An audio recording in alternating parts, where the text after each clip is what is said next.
Salut à tous les amis, c'est JC. Allez, on va parler de football, comme d'habitude, on va parler de l'Olympique de Marseille et après on parlera de l'équipe de France.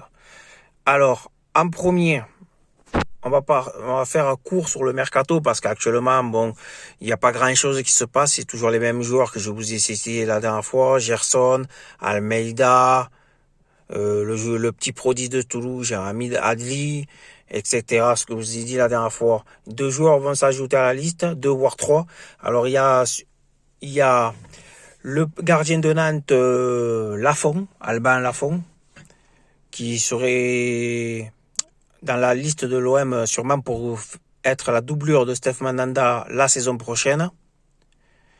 Il y a aussi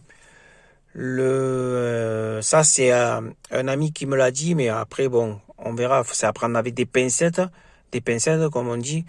Andy Delors, qui est sur la liste de l'OM, serait sur la liste de l'OM, quoi, tout simplement. Après, est-ce que Montpellier va vouloir le lâcher ou pas? Ça, je sais pas, mais ça sera au moins, je pense, 15 millions d'euros et pas moins, si c'est pas plus. Il y a aussi le, comment dire ça? Attendez, comment il s'appelle celui-là là? Oui, le joueur de Villarreal, Floyd, je sais pas si vous l'avez joué, il a joué la finale de l'Europa League. Floyd, qui est prêté par Tottenham à Villarreal, il faut savoir. Et l'OM serait intéressé par rapport à ce joueur, ce défenseur. Donc après moi je l'ai vu jouer personnellement que sur la finale là. Donc je sais pas après ce qu'il vaut plus ou pas. Sur la finale il a fait un match correct. D'ailleurs, la finale de l'Europa League, c'était pas mal quand même. C'était pas le match de l'année, mais c'était pas mal pour en venir à ça. Victoire de Villarreal, 10 tirs au but à 9, un partout dans le match contre Manchester United. Le match était moyen, mais quand même, je trouvais Villarreal, ils ont su quand même avoir cette grinta parce qu'ils se sont battus sur tous les ballons et tout ça. C'est la petite page Europa League, mais ils ont fait quand même un match. Bravo à Villarreal pour son match. Oui, on en revient au mercato, pardon, excusez-moi pour cette coupure. Donc il y aurait ce joueur Floyd et le transfert aussi que j'aimerais bien qu'il se fasse, soi-disant, et que l'OM suit de près, c'est le jeune Fofana de Lens.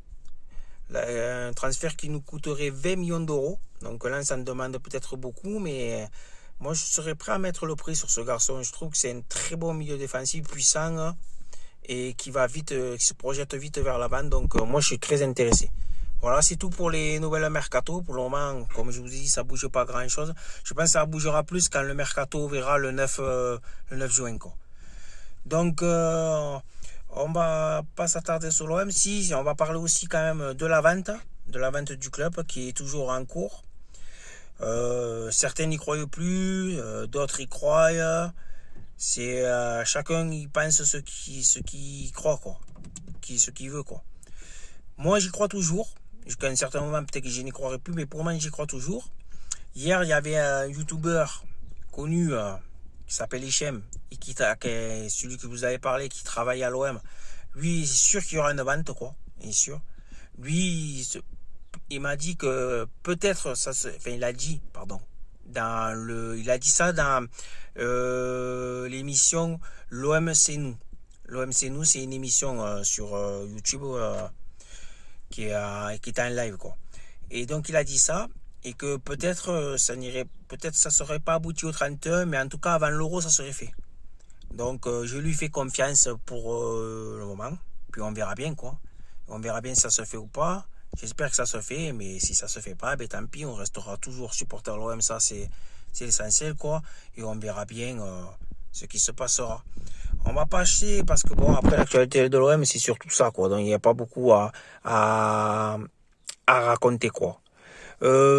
Si, allez, peut-être un dernier truc, je sais pas si vous avez vu le nouveau maillot de l'OM, les trois nouveaux maillots de l'OM qui sont sortis le 14 mai.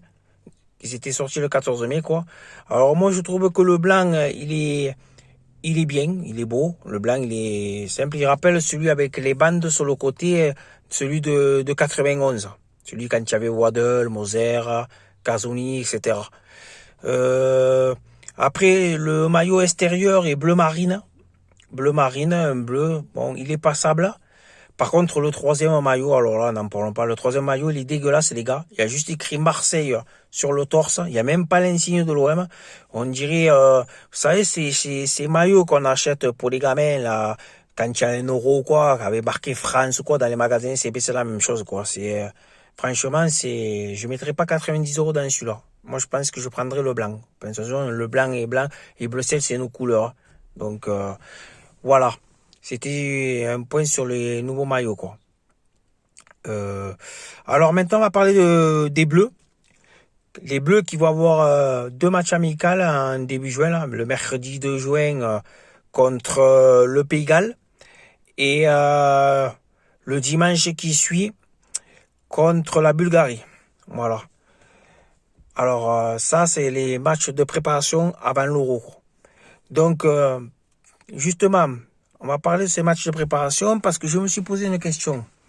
Comment l'équipe de France va-t-elle jouer offensivement? Va-t-elle jouer avec 3 attaquants ou 4 attaquants? Je m'explique pourquoi.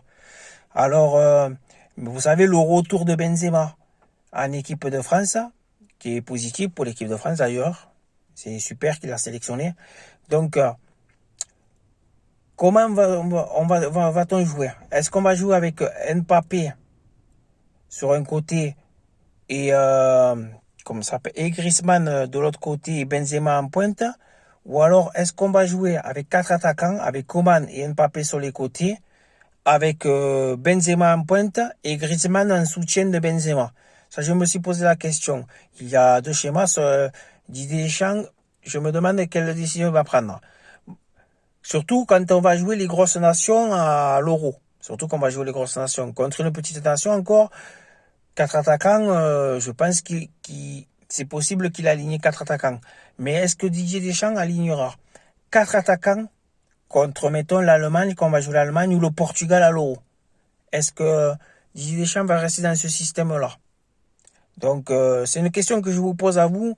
Marquez-moi dans votre commentaire, s'il vous plaît, si vous pensez qu'il va jouer avec 3 ou 4 attaquants dans les grands matchs. Ça, c'est une question que je me suis posée. Après, on en saura, bon, sur ces matchs-là, je ne sais pas si on va savoir un peu plus ou pas, mais en tout cas, c'est une question qu'il faut se poser. Après, concernant l'équipe de France, on sait qu'elle débutera, si je ne me trompe pas, le 15 juin contre l'Allemagne en Allemagne à Munich. Ensuite, elle jouera la Hongrie pour le deuxième match. Et elle jouera son troisième match contre le Portugal. C'est vraiment la poule de la mort, les gars, la poule de la mort. Avec l'Allemagne, champion du monde de 2014, le Portugal, champion d'Europe en titre, pardon, et l'équipe de France, actuelle championne du monde en titre. C'est vraiment, ça va faire, je pense, des très beaux matchs, ça. Et n'oublions pas quand même la Hongrie, même si elle a peu de chances de passer, faut toujours respecter les petits pays. Et la Hongrie, s'ils sont l'Euro, c'est que quelque part quand même, ils ont quand même une équipe pas mal. Pas aussi grande que la France ou les 2 autres, mais faudra quand même se méfier. Voilà. Alors, pensez-vous, une deuxième question, pensez-vous que la France, ou plutôt, quel sera, pour vous, quel sera le pays de ces 2 équipes qui se qualifieront? Ça, c'est très difficile, la question. Nous, bien sûr, on va dire la France, parce que c'est notre pays, donc on veut que la France aille le plus loin possible. Mais attention à l'Allemagne et attention au Portugal. Surtout le Portugal, attention au Portugal. Les Portugais, c'est solide. Je les ai vus jouer en match éliminatoire déjà, pour se qualifier pour l'Euro. C'est très solide, le Portugal. Derrière, c'est solide. On le sait, on en avait fait l'expérience en 2016 quand on avait perdu la finale. Et devant, on sait très bien que devant, c'est une armada aussi, le Portugal. Ils ont quand même pas mal de grands joueurs. Bernardo Silva, Cristiano Ronaldo. Ils ont comment ça s'appelle là, le petit jeune là qui est parti. Je sais plus son nom, je me rappelle plus de son nom, mais ils ont quand même pas mal de joueurs. Je vous garantis, offensivement aussi. Derrière, c'est solide, avec Cédric, avec avec Fonte, et encore j'en passe les gars. Et donc faudra se méfier avec du Portugal. Je vous dis pas les joueurs parce que là j'ai rentré du boulot, pour vous dire la vérité, je suis mort. Mais comme je vous avais promis, je ferai une vidéo vendredi, je tiens parole. Je suis toujours un homme de parole, donc je tiens parole. Ensuite, on va parler aussi toujours dans cet euro, des outsiders de l'euro. Pour moi, il y a un outsider qui n'a jamais été vraiment loin, parce que si on regarde bien, et pourtant ils ont des joueurs, ils ont d'énormément de joueurs, c'est l'Angleterre. Alors les Anglais, on les voit toujours un beau au début de la compétition, mais ils vont jamais loin. Mais pourquoi pas? Est-ce que cette année, c'est pas l'année des Anglais? Parce que les Anglais, il y a du ballon, hein. Harry Kane, Dele Alli, Rashford, ils ont quand même pas mal de joueurs, les Anglais. Donc, et quand on sait que bon, après, bon, ça veut rien dire parce qu'il y a beaucoup d'étrangers. Je parlais de la finale des champions, Manchester City, Chelsea, c'est sûr qu'il n'y a pas que des Anglais, il n'y a pas beaucoup d'Anglais dans tout ça. Mais bon, les Anglais, il faudra compter quand même, je pense. Moi, je me mettrais une petite pièce comme outsider de l'Angleterre. Pas vainqueur, mais je les vois bien dans le dernier carré, les Anglais, cette année. Je sais pas pourquoi. Peut-être que je me trompe, peut-être que je dis des conneries, hein, mais moi, je les vois bien dans le dernier carré. Allez, on va faire juste on va parler d'une dernière chose.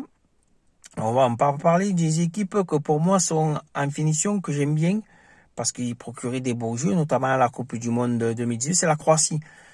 Moi, la Croatie, malgré qu'ils soient vice-champions du monde, puisqu'on les a battus en finale, je sens que c'est une équipe vieillissante. Il y a du talent, mais c'est vieillissant.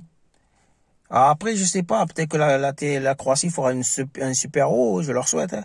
Mais je sens que c'est une équipe vieillissante. Si vous êtes d'accord, je sais pas si vous êtes d'accord avec moi ou si vous n'êtes pas d'accord, mais moi, c'est ce que je sens, voilà. Alors, je vous donne rendez-vous dans la semaine. Je sais pas quel jour parce que j'ai plein de boulot en ce moment. Donc, je vous donne rendez-vous. On fera un plus grand format sur l'euro. Là, j'en ai parlé en bac, c'est peut-être un peu tout mélangé, mais je serai en forme, déjà plus en forme la prochaine fois, les gars. Et je vous ferai vraiment avec les poules, avec pour moi mes favoris de chaque poule, avec voilà, avec plein de trucs, les joueurs stars aussi qu'il peut y avoir dans ce euro, ou les révélations, on fera tout ça. Voilà. Bon, ben je vous souhaite de passer tous une très très bonne soirée, les gars. Et s'il vous plaît, les gars, essayez de vous abonner, de mettre le petit pouce bleu. Pour vous, c'est rien et pour moi, c'est beaucoup, les gars. Alors, merci à tous, les gars, et bonne soirée. Allez, au revoir. Ciao, ciao, ciao, les gars.